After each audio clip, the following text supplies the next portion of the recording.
Hello, welcome to another great episode of Royal Black and Elite. I'm Lady TrenettWilson, your lecturer and social historian. On today's lecture, we're going to meet a very interesting woman. Interesting to me because I'm a storyteller, and she was a storyteller, but she told stories through art. Now, a lot of times you think you can draw until you stand in a room with someone who can really draw, and then you really find out you can't draw. That was Jackie Ormes. Jackie was the first African American female syndicated cartoonist in the country.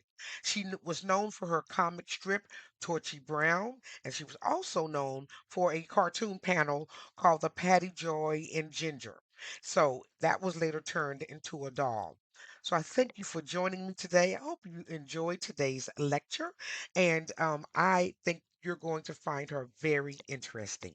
Zelda Jackie Ormes is her legal name, and then she was known but as Zelda Maven Jackson, which was her birth name, but she was married. So that's how her name was turned to Ormus. But she was born on August the 1st, 1911 in Pittsburgh, Pennsylvania. Her father owned a printing company, and his name was William Winfield Jackson. And her mother's name was Mary Brown Jackson. So she grew up around printing, around newspapers. And if you know anything back in the day, that's all there was newspaper. There used to be boys and girls who would ride their bike and throw the newspaper in your front yard. And that was a big deal.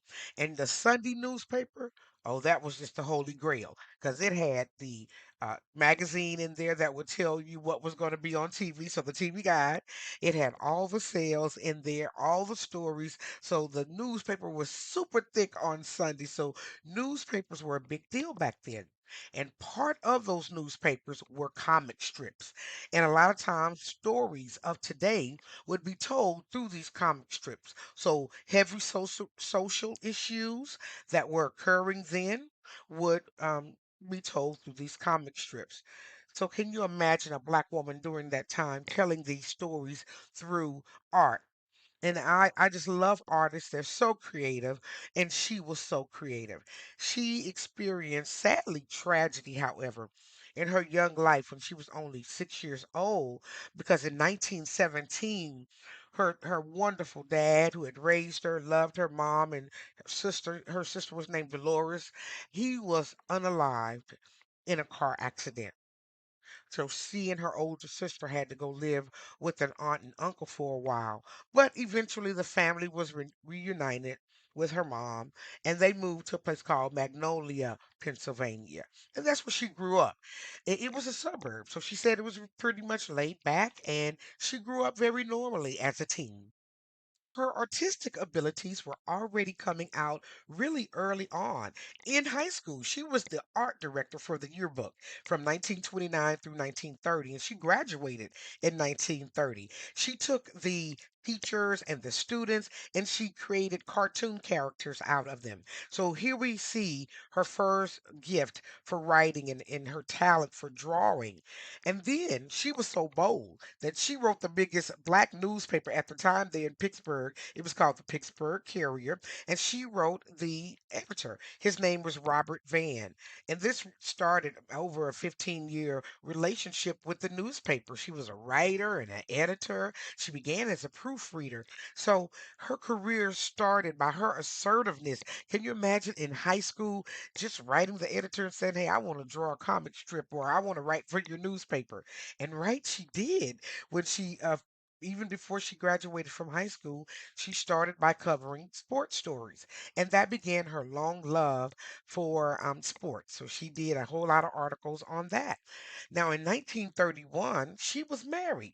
So 1 year after she graduated high school, she married accountant Earl Ormes. And that was her husband throughout her life. She married him and they stayed married 46 years until his passing in 1976. He passed from a brain tumor, and he was a very much a great supporter of hers. So Jackie was already writing on sports. She would branch out and begin to write on social topics, and she really loved to write. She loved to travel and talk to people, but her true love was the arts. And so she finally convinced him in 1937, the editor, to allow her to write her what would be known now as her most famous cartoon strip, Torchy Brown. And Torchy Brown was introduced to the world on May the 1st, 1937. The Courier, it was distributed in 14 cities, so she was syndicated right away. Now, the strip followed the adventures of Torchy, who was moving as a part of the Great Migration, and it showed her misadventures, if you will. Torchy was a look at the humorous life of a strong black woman, and she was independent. She was from Mississippi. And this was the first time that black women were seen in this light as fierce, beautiful, and dressed very well because Jackie loved clothes. So she drew a lot of clothes, and we'll see that come through as we continue to follow her career. The strip ran for 1 year, but it ended all of a sudden without notice on April the 30th in 1938 after the Pittsburgh Courier didn't renew her contract. Well, her and Ormes, her husband, never mind, they moved to Chicago in 1842, and she began to write for the Chicago Defender. Now, this was also another weekly black newspaper. She also had a short-lived panel called Candy about a sassy housemaid, and that ran from March through July of 1945.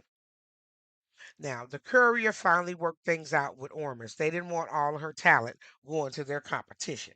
So she worked things out and she began to again draw for the Courier. That's when her single panel cartoon called Patty Joe in Ginger ran for 11 years, from September the 1st, 1945 to September the 22nd, 1956. It was about a big sister and a little sister.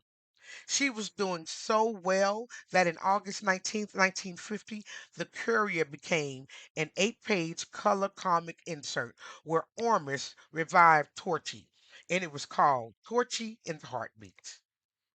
One thing that I really noticed in her drawings is how beautiful the body is. She really took the time to make this a beautifully shaped woman. And then she created these tags. They were called paper dolls back then. Give me a like down below if you ever had a paper doll. That used to be a big thing around with me and my friends. We had all kinds of paper dolls. Who knew that it came from Jackie Ormis? This was her Torchy, that's her clothes, and she would be dressed all sharp in her adventurers. And really, it made the reading interactive. So not only was there a story, but there was also the clothing to go with it.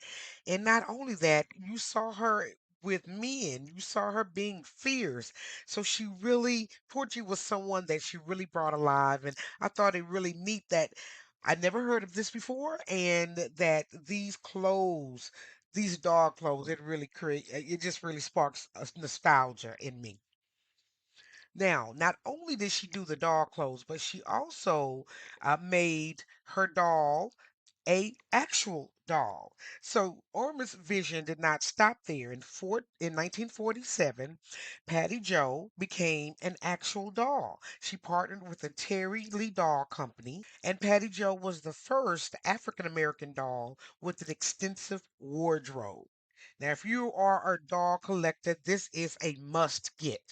I'm absolutely going to find one of these. I've got to have one for my exhibit so that we can see that, how far back our ingenuity went and that she was bold enough to go in there and get a contract with a doll company. Now, it only lasted a year, I mean, 2 years. It ended in December 1949, but kudos to her. Her doll was sold all over the country. Orma said in an interview that she had never liked a dreamy little woman who can't take care of her own. And so that's why Torchy was so important to her because she was an independent woman. Now, she was a staunch leftist. And so that also kind of brought some of the three-letter agency attention toward her, and perhaps maybe why we've never heard of her. Now, after 26 years of cartooning professionally, Ormes retired in 1956, but she continued to create until she had to completely stop because of rheumatoid arthritis. And if you're a creator with your hands, you know exactly what that means. Now, that didn't stop her from giving back to her community, however. She did continue to do fundraisers, she painted murals, and she also coordinated fashion shows. He was also a founding member of the DuSable Museum of African American History, and she was a prolific doll collector. She had over 150 antique and modern dolls at the time of her passing. I had a bunch of dolls when I was growing up. I think when my mom made me finally throw them away, I had about 75 of them, and they had all the clothes to go along with them. Kids don't play in that innocence anymore, but it's beautiful to see that there was a time that we did, and here was a catalyst, one of our people our forerunners who did it before us. Our hats off to Jackie. Jackie passed of a brain hemorrhage in Chicago on December the 26th, 1985. She truly lived a full life, and she was posthumously admitted to the National Association of Black Journalists Hall of Fame in 2014, and she was also inducted into the Eisner Award Hall of Fame in 2018. Jackie was the absolute epitome of Black excellence. And I thank you for watching today. I hope you enjoyed today's lecture. I'm hoping to see, we see these movies that are being made. This would be an outstanding movie. So I'm going to literally tag some movie makers in this particular video because I think this woman's story needs to be told. And because there are so many children of color who are artistic, this would inspire them to use their art for the good, for a voice. And so I just think it would be beautiful. I hope that you enjoyed today's lecture. I really appreciate you taking some time out of your schedule. Don't forget to like, share, and subscribe. Tell everyone you know because when you do, it helps move the videos through the algorithm. And I cannot tell you, we are on our march to 20,000 subbies. So tell your friends, tell everyone about this great channel that teaches us about the royal side of Black history. I thank you for joining me, and I'll see you on another great episode of Royal Black and Elite. Thanks for watching.